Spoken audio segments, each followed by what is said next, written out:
지난 시간에는 저희가 창세기 7장을 공부했습니다.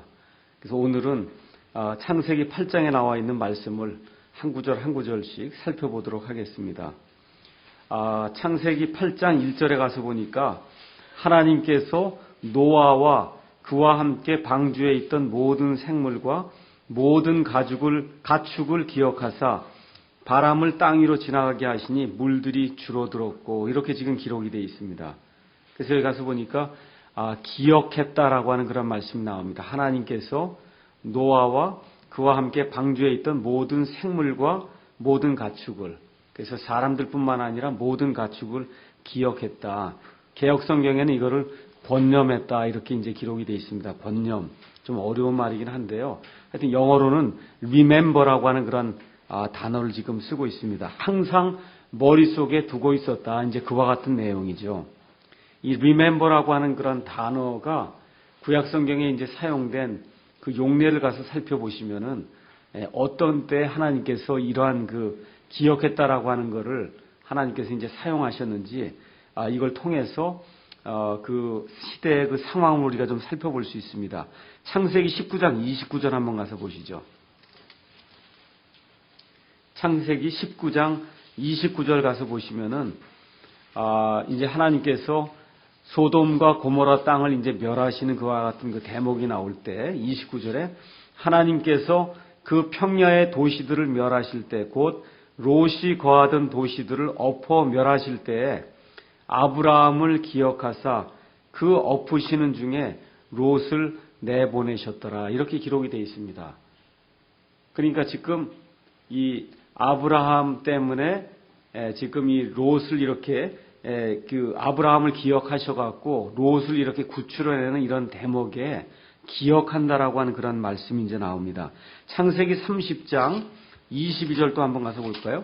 창세기 30장 22절에 가서 보시면은 아기를 낳지 못하는 라헬에 대한 그런 기사가 나와 있습니다. 30장 22절. 그래서 라헬이 하나님께 이제 간구도 하고 이삭도 간구를 하고, 그랬더니 그 30장 22절에 하나님께서 라헬을 기억하시니라, 이렇게 하시면서 하나님께서 그녀에게 귀를 기울이시고 그녀의 태를 여셨으므로 해서 그녀가 수태하여 아들을 낳았다. 그래서 이런 장면에서 기억하고 있다라고 하는 그런 이제 말씀이 이제 나오고요. 출애굽기 2장 4절에 24절에 있는 말씀도 한번 잠깐 보겠습니다. 여기에는 이집트 땅에 이제 내려갔던 이스라엘 백성에 대한 그런 내용이 이제 나오는데, 여기서 이 사람들이 고생하는 것을 하나님이 이제 보셨는데요. 2장 24절에 하나님께서 그들이 신음하는 것을 듣고 하나님께서 아브라함과 이삭과 야곱과 맺은 자신의 언약을 기억하셨다, 지금 이렇게 기록이 되어 있습니다. 그래서 하나님은 긍휼을 베풀어 주시는 하나님이시다. 지금 여기 나와 있는 모든 기사가 다 그렇지 않습니까? 하나님께서 사람은 잊어버리고 지낼지 모르지만 하나님은 이 연약한 인간들에게 긍휼을 베푸시기 위해서 여러 가지 사건들을 늘 기억하신다는 겁니다. 특별히 어려운 그런 상황을 하나님께서 기억하시고 그리고 긍휼을 베풀어 주신다는 거죠. 그래서 여기 8장으로 다시 넘어가셔서 거기 보니까 노아와 그의 가족들뿐만 아니라 거기 있던 모든 가축과 생물까지도 하나님이 기억하셨다. 그래서 사실 저와 여러분이 또 온 세상에 존재하고 있는 모든 창조물이 지금까지 살면서 생명을 유지하는 것은 매 시간 매 초 하나님께서 저와 여러분을 기억하시기 때문입니다. 그래서 기억하시는 하나님을 늘 생각하시면서 우리가 위로를 받아야 되겠습니다. 8장 2절에 가서 보니까 이제 1절에서 물들이 줄어들었고 2절에 기품의 샘들과 하늘의 창들도 닫혔으며 하늘에서 비가 그쳤다, 이렇게 기록이 되어 있습니다. 노아의 홍수가 이제 생긴 그 세 가지 근원이 있습니다. 창세기 7장 11절 12절 가서 보면은 11절에도 노아의 생애에서 600번째 해 둘째 달 곧 그 달 17일 바로 그날에 큰 기품의 모든 샘들이 터지고 하늘의 창들이 열리며 12절에 비가 40일 동안 밤낮으로 땅 위에 쏟아졌더라. 그래서 이 홍수 때 엄청나게 물이 불어서 온 세상의 모든 그 산을 다 덮었는데 그 산을 덮게 된 그 물들이 어디서 왔다고요? 여기 가서 보니까 기품의 샘들하고 그 다음에 하늘의 창하고 그 다음에 비하고 세 가지로 이렇게 지금 성경이 말씀하고 있죠. 그래서 이 세 가지 때문에 물들이 불어나기 시작했는데 8장 2절에 가서 하나님이 물들을 이제 줄어들게 하시면서 기품의 샘들하고 하늘의 창들을 닫으시고 또 하늘에서 비가 내리는 것을 그치게 만들어 주셨다. 그렇게 이제 기록이 되어 있습니다. 그렇게 되니까 3절에 물들이 계속해서 땅을 떠나 되돌아가고 150일이 지난 뒤에는 물들이 줄어들었다. 그랬습니다. 어디로 되돌아갔을까요? 대부분의 경우 하늘의 창으로 되돌아가지는 않았을 테니까 대부분 다 지하수로 해서 땅 속으로 다시 기품의 샘들 속으로 다 들어가고 또 구름이 돼서 저 위에 하늘 쪽으로도 이제 올라가고 이렇게 이제 해서 물들이 줄어들기 시작했습니다. 그 다음에 4절 가서 보니까 일곱째 달, 곧 그 달 17일에 방주가 아라랏의 산들 위에 안착하니라. 이렇게 기록이 되어 있습니다. 그러니까 7월 17일에 아라랏의 산들 위에 안착했다. 홍수가 언제 발생했다 그랬습니까? 노아의 생애 600번째 해 2월 17일 날. 그렇죠? 그런데 지금 아라랏에 있는 그 산들의 방주가 안착한 거는 같은 해 몇 월 며칠이요? 7월 17일. 그러면 정확하게 5달 만이죠. 그 당시 한 달은 30일이었으니까 정확하게 그러면 그게 며칠이 되는 거예요? 150일. 맞죠? 그래서 150일 만에 방주가 물에서 이제 떠돌아다니다가 아라랏에 있는 산들에 이제 정착을 했습니다. 아라랏은 그 뜻이 거룩한 땅이다. 그런 뜻을 가지고 있습니다. 아시리아어로는 아라랏이 아니라 우라르트이고 페르시아 사람들은 이 방주가 안착한 그 산을 가리켜서 노아의 산이라고 이제 불렀다 그럽니다. 그래서 여러분이 노아의 그 방주가 안착된 그 아라랏 산에 대해서는 이것저것 정보를 통해서 들으신 적이 있을 겁니다. 이곳은 터키하고 그 다음에 이란하고 그 국경에 그 국경지대에 있는 높이가 약 5,200m 정도 되는 그와 같은 산입니다. 그 꼭대기에 닿은 건 아니겠죠, 물론. 그래서 어디쯤에 가서 여기도 지금 아라랏 산이라고 돼 있지 않고 아라랏이라고 하는 지방에 있는 산들에 안착을 한 겁니다. 아시겠죠? 그래서 이 내용은 결국 배가 떠돌아다니는 이 홍수가 전 세계적인 그러한 홍수였다는 것을 지금 반증을 해주고 있습니다. 8장 6절에 이제 노아가 40일이 지난 40일이 이제 기다렸습니다. 노아가 자기가 만든 방주의 창을 열었다 그랬죠? 창세기 6장 16절 가서 보시면은 하나님께서 15절에 방주의 크기를 이제 지정해 주시죠. 길이는 300규빗, 너비는 50규빗, 높이는 30규빗. 이거 한 다음에 하나님께서 방주의 창을 만들 때 위에서부터 1규빗 밑에 떨어진 데다가 이제 창을 만들어라 그랬습니다. 그래서 노아가 그 창을 드디어 이제 그날 열게 된 겁니다. 자, 그 다음에 이제 8장 7절부터 12절에 있는 그 말씀은 이제 노아가 땅에서 물이 얼마나 줄어들었는지 그걸 살피기 위해서 까마귀하고 그 다음에 비둘기를 밖으로 내어놓아서 이 날짐승들이 나가서 이 땅에서 물이 얼마나 줄어들었는가를 살펴보는 그와 같은 내용이 이제 기록이 되어 있습니다. 여러분 뭐 다 잘 아시다시피 까마귀는 7절에 가서 보니까 내보냈더니 물들이 땅에서 마르기까지 여기저기 들어오지 않고 여기저기 이제 오갔다 이렇게 이제 기록이 되어 있고 그 다음에 8절에 가서 보니까 비둘기를 내보내서 물들이 줄어들었는지 이제 알아보려 했는데 온 지면에 물들이 있어갖고 비둘기가 발바닥을 놓을 때를 이제 찾지 못해서 다시 이제 돌아오게 되니까 10절에 여전히 이제 이래를 기다렸다가 그 다음에 비둘기는 이제 방주에서 내보내니까 저녁 때 이제 비둘기가 이제 돌아오는 그런 대목이 나오죠. 그러고선 뭘 갖고 왔냐면은 올리브 잎사귀를 이제 가지고 왔습니다. 그 다음에 12절에 다시 또 이래를 기다렸다가 비둘기를 내보내니까 비둘기가 다시는 돌아오지 않았다 해서 7절부터 12절은 까마귀와 비둘기에 대한 그와 같은 그 내용이 나와 있습니다. 까마귀는 여러분께서 레위기 11장 이 9절 11절에서 13절에서 15절 말씀을 가서 보시면 정결한 짐승하고 정결하지 못한 짐승, 또 정결한 날짐승과 정결하지 않은 그러한 그 날짐승들에 대한 기록이 이제 그 안에 있는데, 까마귀는 특별히 부정한 새로 이제 거기에 나와 있습니다. 근데 이제 까마귀가 부정하다 그래서 까마귀 자체가 뭐 특별히 성경에서 나쁘다, 그렇게 우리가 볼 수는 없어요. 우리는 지금 까치하고 까마귀를 자꾸 이렇게 비교하다 보니까 까치는 좋은 것 같고 까마귀는 좋지 않은 것을 이렇게 자꾸 생각을 하는데, 성경의 전체적인 그런 그 용례를 봤을 때 까마귀가 그렇게 나쁜 것으로 이렇게 표현이 되어 있지는 않습니다. 먼저 욥기 38장 41절에 가서 보면은 까마귀 새끼가 하나님을 향해서 부르짖는 그런 모습이 나옵니다. 그래서 여기도 중립적인 그런 그 차원에서 까마귀가 나오거든요. 그럴 때 하나님께서 그 까마귀 새끼에게 긍휼을 베푸신다, 이제 그런 대목이 나오고요. 그 다음에 시편 147편 8절 9절에도 우는 까마귀 새끼가 하나님의 그 사랑을 보여주는 그러한 그 대목이 나오고, 여러분이 또 잘 알고 있는 열왕기상 17장 4절에서 6절 가서 보시면은 엘리야가 아합을 피해서 이제 도망간 그 동안에 엘리야에게 먹을 것을 날라다준 그 새가 까마귀라고 되어 있죠.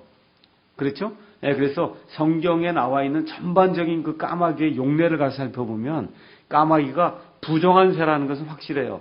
근데 부정한 새라 그래서 다 나쁜 건 아닙니다.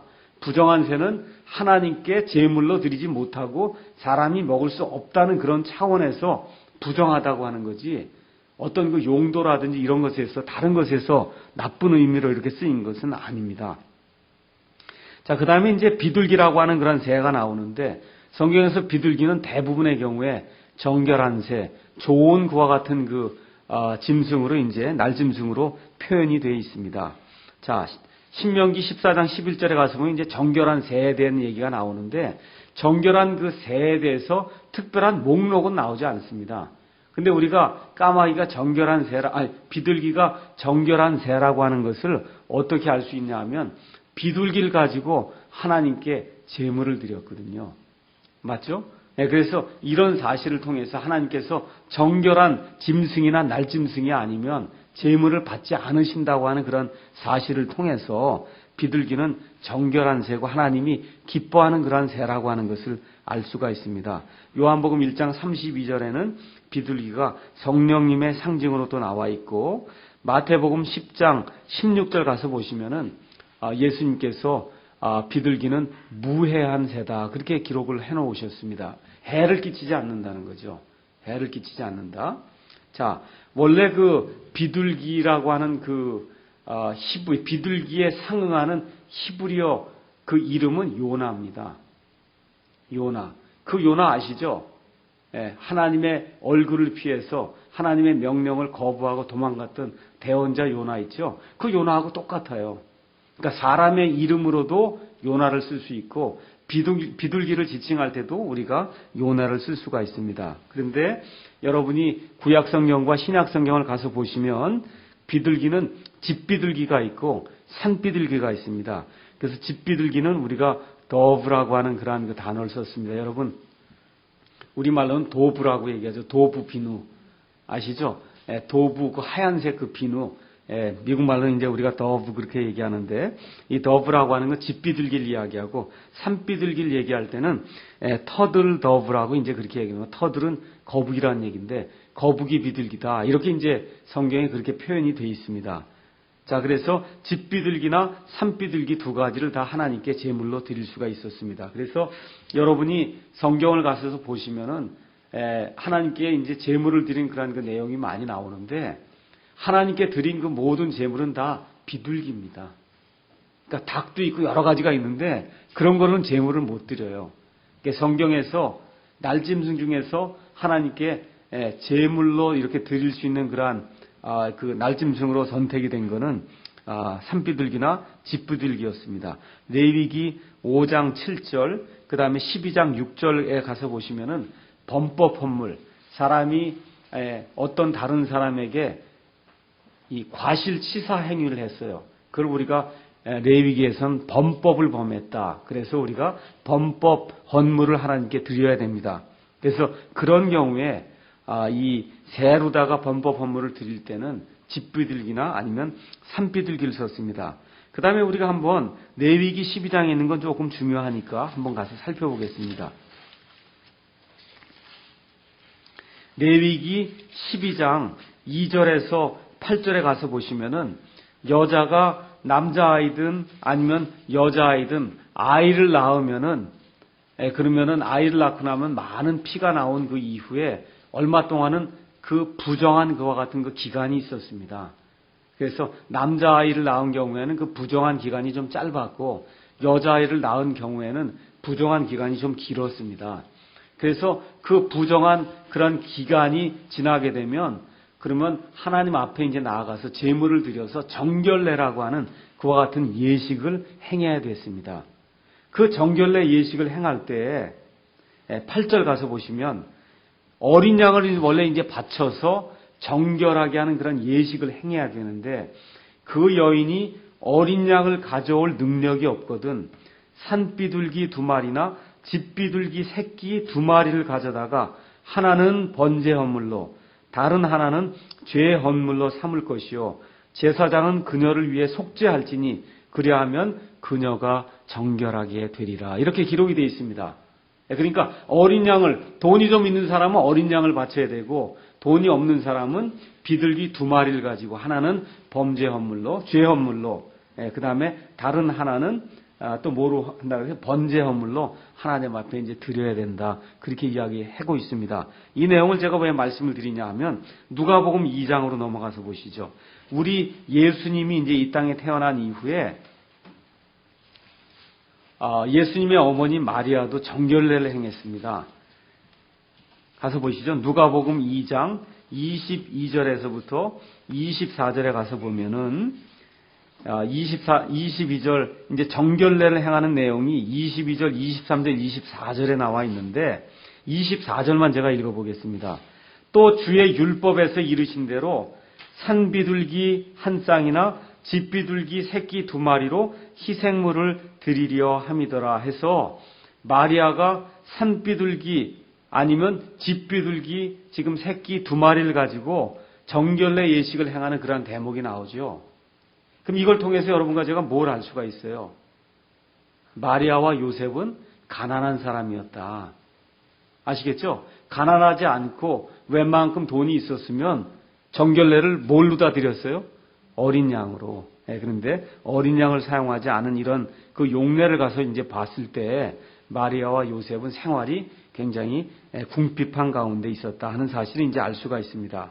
자, 그래서 창세기 8장 7절에서 이제 그 12절에 나와 있는 까마귀와 그 비둘기 그 용례를 통해서 우리가 무엇을 알 수 있냐면 이 두 가지 새가 서로 다른 모습을 하고 있습니다. 그렇지 않습니까? 특성도 굉장히 다릅니다.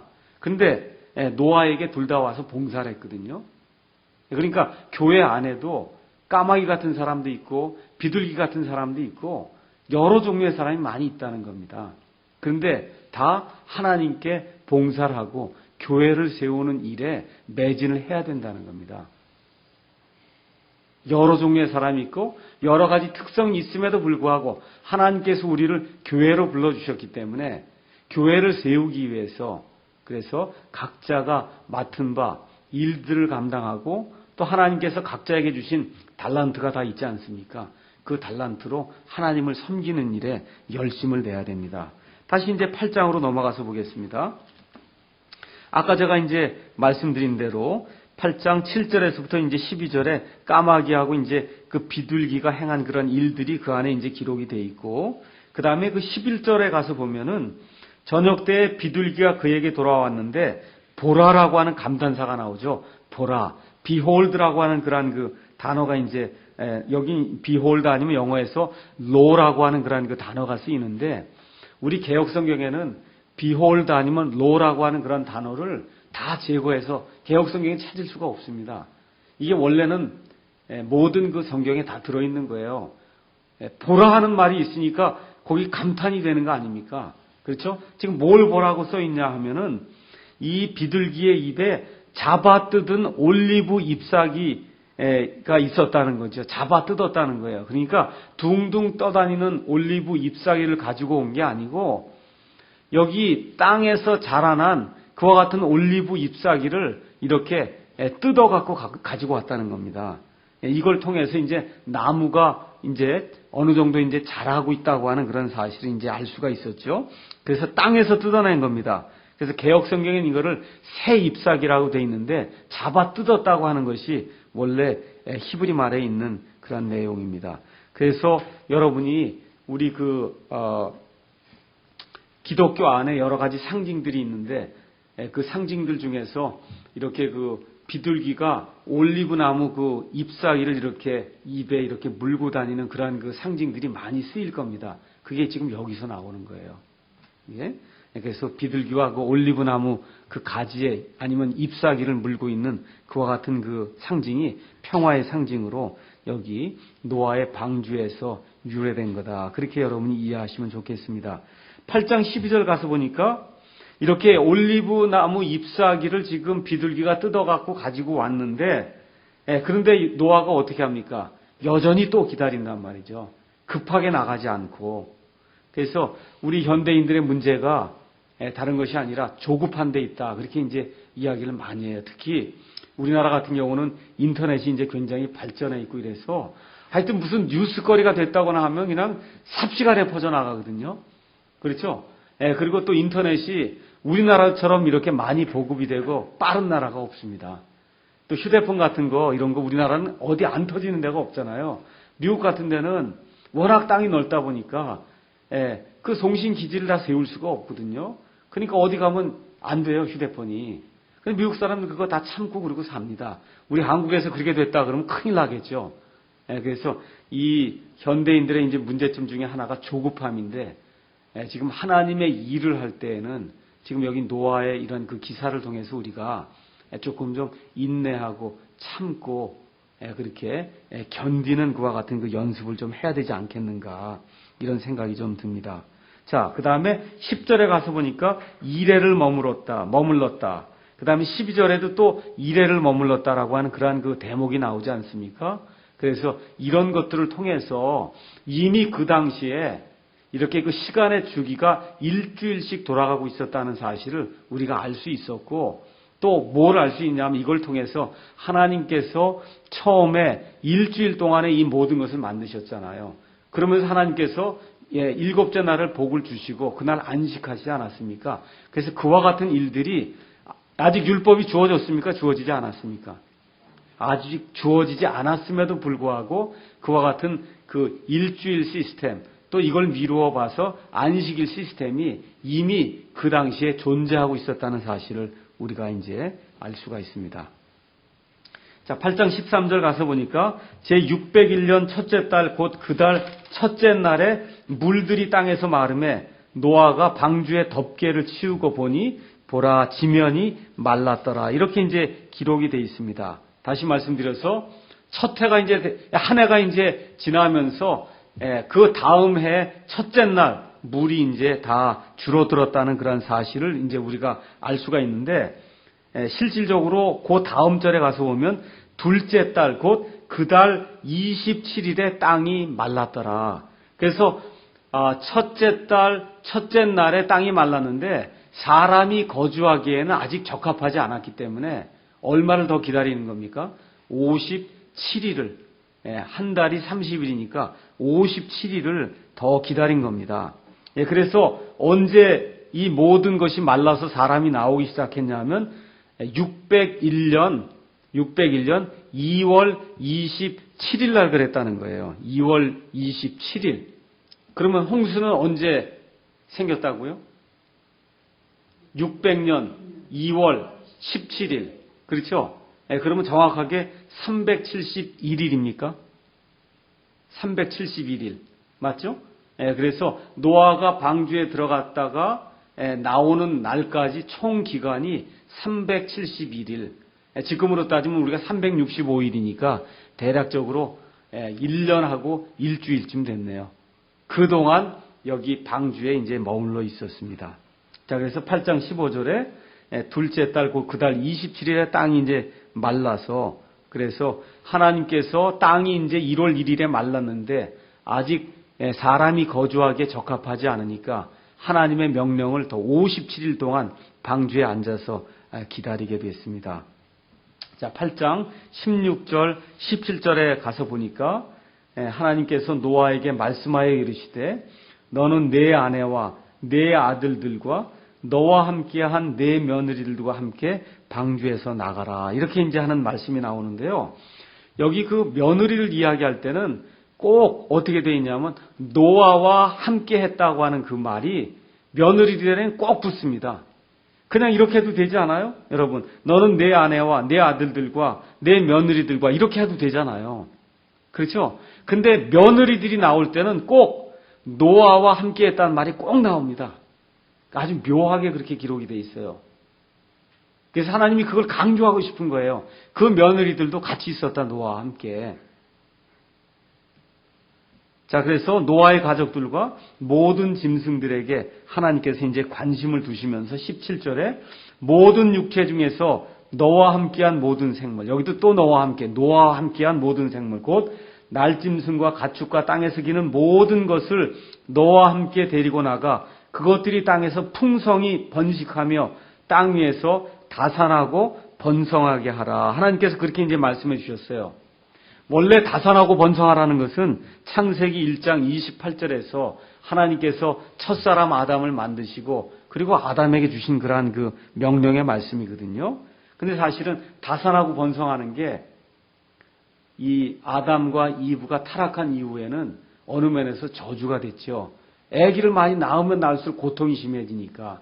그렇죠? 근데 하나님께서 이 모든 것들을 이제 다시 없애시고 그리고 노아를 통해서 다시 모든 것을 새로 시작하시면서 하나님께서 다시 한번 다산하고 번성하라는 그와 같은 복의 말씀을 이제 노아와 그의 가족들과 그 다음에 모든 짐승들에게 허락을 해 주십니다. 그래서 8장 18절 가서 보니까 19절 가서 보니까 노아가 즉각적으로 순종을 하면서 아들들과 자기 아내와 거기 뭐라고 기록되어 있어요? 자기와 함께한, 꼭 며느리든 나올 때는 함께한, 그게 성경에 계속해서 나옵니다. 며느리들과 함께 나갔고 짐승과 기는 것과 날짐승과 또 땅에서 기는 것은 무엇이든지 그것들의 종류대로 방주에서 나갔더라. 그것들의 종류대로. 이것도 이 창세기에만 해도 굉장히 지금 많이 나온다고 며칠의 말씀을 드렸죠. 하나님이 아주 이런 것들을 사람들이 놓치지 말도록 계속해서 우리에게 상기시켜 주는 거예요. 진화론이라고 하는 건 불가능하다. 이게 하나님 말씀에 완전히 위배가 된다. 하나님이 계속해서 이제 말씀을 해주시는 겁니다.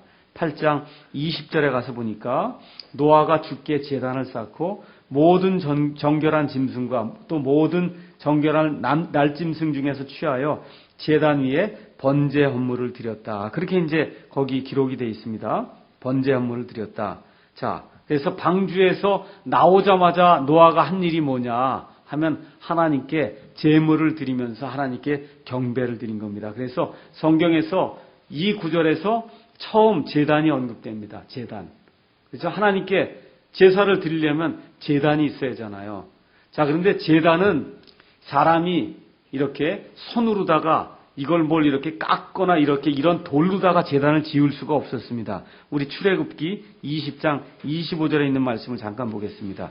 출애굽기 20장 25절. 거기 가서 보시면은 24절부터 제가 읽어볼게요. 너는 내게 흙으로 제단을 쌓고 그 위에 너의 번제 헌물과 화평 헌물과 양과 소를 희생물로 드리라. 그래서 먼저는 흙으로 제단을 쌓으라는 거예요. 근데 만일에 돌로 만들려고 하거든, 25절. 내가 내게 돌로 제단을 만들고자 하거든 다듬은 돌로 그것을 쌓지 말라. 정으로 다 해서 뭘 다듬거나 그렇게 하지 말라는 거예요. 하나님이 자연적인 걸 좋아하신다는 겁니다. 내가 돌 위로 내 연장을 들면 그것을 이미 더럽혔느니라. 그래서 흙으로 제단을 쌓든지 아니면 돌로 제단을 쌓으라고 그렇게 이제 하나님 말씀해 주시면서 인위적인 것을 가미하지 말라는 겁니다. 그러니까 우리가 이 예배당을 만들거나 이렇게 할 때도 인위적인 요소를 자꾸 가져다가 무언가 이렇게 그런 것들이 이제 대표적인 게 로마 가톨릭 교회거든요. 예배당 들어가면 스테인드 글라스 해놓고 그렇지 않습니까? 뭐 이렇게 번쩍번쩍하게 뭘 이렇게 요란하게 이렇게 많이 해놨어요. 근데 지금 이 특별히 신약 시대에서는 그와 같은 일들이 거의 불필요합니다. 우리가 예배 드릴 수 있는 그런 장소만 있으면 되는 거고, 비를 피해서 모일 수 있는 장소가 있으면 되고, 교제할 수 있는 장소가 편안하게 이렇게 할 수 있는 장소만 있으면 되는 거지, 거기다 금을 바르고 돈을 바르고 이렇게 할 필요 없는 거거든요. 여기 지금 성경에 나와 있는 그 내용이 지금 한국이라든지 아니면 특히 이제 로마 가톨릭 교회 영향을 받은 그와 같은 교회들에서 말 그대로 예배당을 성전이라 그러면서 성전을 치장을 하거든요. 엄청나게 치장을 해요. 필요 이상으로. 그게 왜 그러냐면 구약 시대에 솔로몬 성전을 자꾸 연상을 해서 그렇습니다. 솔로몬 성전. 거기다 뭔가를 이렇게 금으로 치장을 하면 하나님이 내려올 것 같이 그렇게 사람들을 유혹하는 거예요. 지금 신약 시대에 살고 있기 때문에 구약 시대에 이런 모든 것, 제물 드리던 것, 그 다음에 이렇게 어떤 그 성전 앞에 나가서 무슨 어떤 의식을 행하던 것, 그런 어떤 휘장 있던 것, 이런 모든 건 다 이제는 없어졌어요. 완전히 제거가 됐습니다. 그래서 여기 모이는 이런 장소는 이제는 이거는 강당이에요. 이건 예배당 강당이지 이게 무슨 성전이고 해서 이 안을 정말 금으로 치장하고 많은 돈으로 치장하고 그렇게 할 필요가 전혀 없습니다. 편안하게 사람들이 모여서 예배드리고 교제할 수 있는 그런 장소면은 충분하고도 남습니다. 네, 여기 하나님의 뜻이 이렇거든요. 근데 구약 시대에는 특별히 율법이 주어진 그 이후에는 신정정치 시대가 열렸어요. 그러니까 이스라엘 백성들이 살던 그 때에는 신정정치예요. 하나님이 왕이 돼서 하나님이 직접 다스리는 그와 같은 왕국이거든요. 그와 같은 그 왕국을 지금 우리가 살고 있는 21세기에 이와 같은 그 나라들하고 비교해갖고 그런 식으로 성전을 짓고 목사가 제사장 노릇을 하려고 그러면 그건 성경이 원치 않는 것이고 하나님이 요구하지 않는 겁니다. 자, 그래서 불순은 종, 여기 가서 보니까 이 21절에 주님께서 향기로운 냄새를 맡으셨다. 그렇게 이제 기록했거든요. 이렇게 제물을 드릴 때, 드릴 때 주님께서 향기로운 냄새를 맡으셨다 그랬어요. 그 우리가 어떻게 모세가 알았겠느냐? 이거 모세가 기록한 거 아닙니까? 그렇죠? 근데 모세가 그걸 어떻게 알았겠어요? 여기 하나님께서 어떤 사인을 주셨다. 그걸 우리가 미루어서 짐작해 볼 수가 있습니다.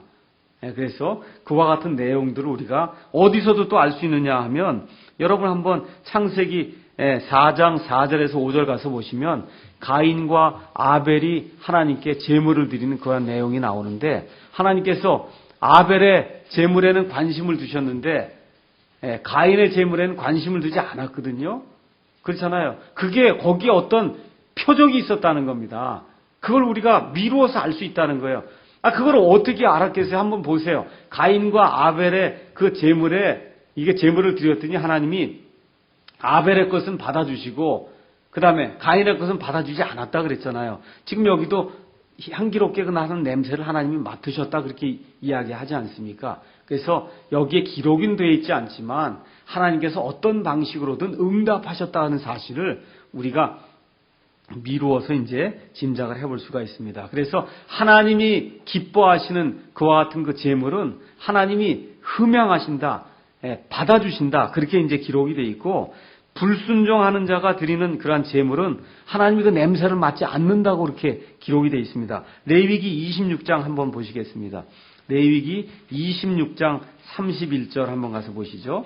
레위기 26장 31절에 이제 가서 보니까 뭐라고 기록이 되어 있냐면 또 내가 너희 도시들을 폐허로 만들고 너희가 말을 듣지 아니하면 너희 성소들을 황폐하게 하며 너희의 향기로운 냄새를 맡지 아니하리라 이렇게 기록이 되어 있습니다. 그러니까 하나님 앞에 아무리 제물을 드리고 해도 하나님 앞에 바른 마음으로 바르게 경배하지 않으면 그럼 하나님이 받지 않는다는 겁니다. 아주 이건 명확한 거예요. 그래서 성경에 나와 있는 대로 하나님의 마음에 따라서 우리가 합당한 예물을 드릴 때 하나님이 그것을 받아주신다는 사실을 우리가 알 수가 있습니다. 아모스 5장 21절에서 22절에도 그와 같은 내용이 나와 있으니까 여러분이 가셔서 나중에 한번 찾아보시기 바랍니다. 그래서 제물의 내용을 결정하는 것은 그거는 제물을 드리는 사람의 태도다. 그래서 우리가 예배를 드릴 때도 역시 똑같습니다. 하나님 앞에 어떤 자세로 예배를 드리는가. 그 내용이 대단히 중요하다는 겁니다. 자, 그래서 이제 사람으로 인해서 땅이 이제 저주를 받게 돼 있죠. 거기 가서 보니까 21절에 내가 다시는 사람으로 인하여 땅을 저주하지 아니하리라. 이렇게 지금 기록이 돼 있죠. 그래서 원래 사람으로 인해서 땅이 저주를 받았다고 이제 성경이 분명하게 이제 기록을 하고 있는데, 여기 가서 보니까 사람뿐만 아니라 온 창조 세상도 저주를 받아 신음하고 있다고 로마서 8장 19절에서 22절 말씀이 우리에게 이야기해주고 있습니다. 그래서 우리 사람뿐만 아니라 온 세상에 지금 살고 있는 모든 창조물이 예수님이 나타나시기를 지금 고대하고 있다. 그래서 신음하면서 고대하고 있다. 성경이 그렇게 이야기를 하고 있습니다. 그 다음에 또 여기서 뭐라고 하나님께서 말씀하시냐면 사람이 마음에서 상상하는 바가 어려서부터 악하다. 그렇게 기록이 돼 있어요. 그러니까 저와 여러분이 태어나는 순간부터 악하게 생각한다는 겁니다. 그러니까 성선설이냐 성악설이냐 여기에 대해서 여러 가지 이야기가 있지만 성경은 분명하게 성악설을 이야기합니다. 그래서 태어나는 순간부터 또 이미 다윗이 고백하기를 내가 불법 가운데서 내 어머니 태 속에서 수태가 되었다 그랬거든요. 그러니까 수태되는 그 순간부터 사람은 불법 가운데서 죄 가운데서 허물 가운데서 이렇게 수태가 돼서 이 땅에 태어난 그런 순간부터 악한 것을 생각하는 그런 존재라고 성경이 이야기를 하고 있습니다. 그래서 잠언 22장 6절에 가서 보면 아이를 훈련시키는데 언제부터 훈련시켜야 되느냐 하면 어릴 때부터 22장 6절 가서 보니까 아이가 마땅히 가야 할 길로 아이를 훈련시키라. 그리하면 그가 늙어서도 그 길을 떠나지 아니하리라. 지금 성경이 그렇게 기록을 하고 있는 겁니다. 그래서 어렸을 때부터 분명하게 아이들에게 지침을 주고 아이들을 잘 가르치는 것이 우리 크리스찬 부모들의 이 하나님에게서 받은 의무입니다. 그래서 사람은 태어나면서부터 여러 가지 악한 것을 지니고 있어요. 상상하는 것이 지금 악합니다. 창세기 6장 5절 눈이 악하다고 로마서 3장 18절이 기록하고 있고 입이 악하고 혀가 악하다고 로마서 3장 13절 14절이 기록을 하고 있고 예레미야 16장 12절 가서 보니까 마음이 악하다고 기록이 되어 있습니다. 또 이사야서 55장 7절 8절 가서 보니까 생각이 악하다고 그렇게 기록이 되어 있습니다. 그래서 이와 같은 것들을 보시면서 우리 사람이 워낙 악하기 때문에 이 악한 우리 사람의 모든 문제를 해결하시기 위해서 하나님이 마련해 놓으신 예수 그리스도를 우리가 신뢰해야 된다. 이걸 우리가 이 시간에 생각해 보면 좋겠습니다. 그 다음에 마지막으로 8장 22절에는 계절에 대한 그런 그 내용이 나오죠. 그래서 해와 달과 이런 것들이 원래 계절을 위해서 하나님이 만들어 놓으신 것인데, 근데 이 홍수 이후에 비로소 뚜렷한 그러한 계절이 생겨나기 시작했다는 것을 성경이 보여주고 있습니다. 오늘은 여기까지 하도록 하겠습니다. 그 21장 끝에 가서 보면 내가 다시는 전에 행한 것 같이 모든 생물을 치지 아니하리라. 다시는 심판하지 아니하리라. 이렇게 이제 기록이 되어 있는데 실질적으로 여러분 아시다시피 베드로후서 3장 10절 12절 가서 보시면은 이제 맨 마지막 때에 이 불로다가 이 땅이 다시 한번 심판을 받습니다. 그렇죠? 그래서 창조물들이 다시 한번 심판을 받아요. 그럼 그 구조라고 모순이 되는 거 아니냐? 그건 아니고요. 그 21절 거기에 끝에 가서 보면 중요한 단어가 있어요. 전에 행한 것 같이, 다시 말해 물로 행한 것 같이 그렇게 심판하지는 않겠다는 겁니다. 그 다음에 22절 맨 끝에 가서 보니까 땅이 있을 동안에는 뿌리는 때와 거두는 때와 추위와 더위와 여름과 겨울과 낮과 밤이 그치지 아니하리라. 그래서 이 구절을 통해서 우리가 이 전까지는 이와 같은 일들이 없었다라고 하는 그런 사실을 알 수가 있습니다. 그래서 이 노아의 대홍수로 인해서 땅에 격변이 일어나면서 그래서 창조론자들은 그때 지구가 23.5도 기울어지지 않았냐. 그와 같은 이야기도 그래서 하는 겁니다. 그렇게 되면서 이게 여름과 겨울이 생기게 되고 이렇게 추수하는 때가 있고 뿌리는 때가 있고 이와 같은 때가 이제 생기게 되었다. 그렇게 이제 생각을 하게 되는 겁니다. 오늘은 여기까지 하고 다음 시간에 또 다시 만나도록 하겠습니다.